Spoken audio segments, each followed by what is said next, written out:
Я никогда не рисовала портреты, и сегодня для меня дебют. Мы в гостях у талантливой крымско-татарской художницы Гульмиры Мханна. Воспользуемся ее гостеприимством и расскажем, как создаются шедевры.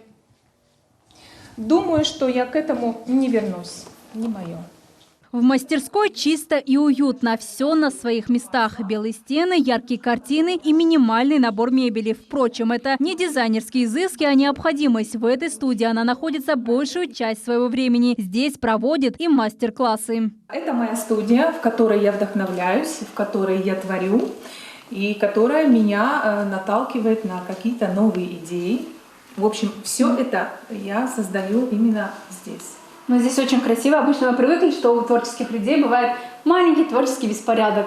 А здесь все по полочкам. Трудоемкий процесс требует максимального терпения и внимания к деталям. Каждая часть полотна состоит из многочисленных слоев. Объем выстраивается постепенно. На застывшую поверхность наносит дополнительные штрихи. После вновь краску. Эта техника придает картинам неповторимый объем. Работы невозможно отличить от фотографий. Я вам скажу так, ты всегда ищешь нужный оттенок, всегда ищешь тень в цветке.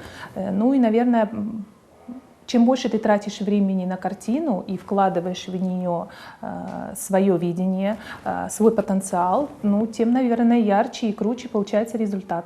Заботливая жена, мама 4 детей, художник с тонкой восточной душой. Именно в таком статусе она впервые открыла свои скрытые таланты. Рисует уже 2,5 года. Я решила что-то сделать для себя любимой, и выбор пал на масло, холст. Это было все очень, очень размеренно, очень четко. Я сделала выбор, и у меня получилось, и в прямом смысле этого слова все пошло как по маслу.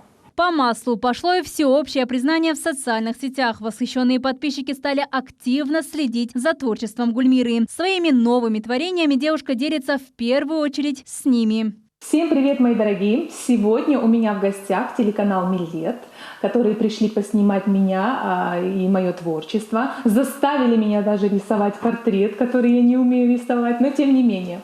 Очень интересно проходит съемка, ожидайте ее.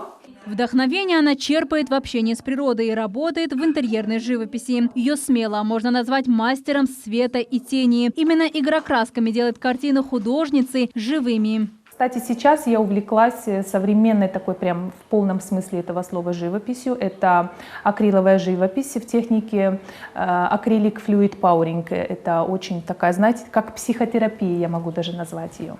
В ее творчестве преобладают пейзажи и натюрморты, и постепенно осваивает и геометрию. Пишет самую большую мечеть мира Шейха Зайда в Саудовской Аравии. Ее я начала писать 9 месяцев назад, после того, как я посетила эту мечеть.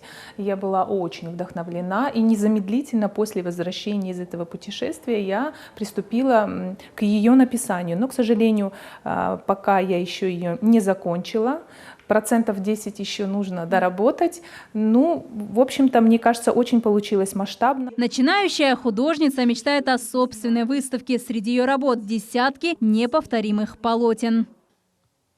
Вот так в атмосфере комфорта и в полном уединении рождаются картины Гульмиры Ханна. Именно из этой мастерской начинается их путь к зрителю. Даже мне, человеку, который вообще не умеет рисовать, захотелось взять в руки кисть. Наджия Исаева, Виталий Голубев, телеканал «Миллет».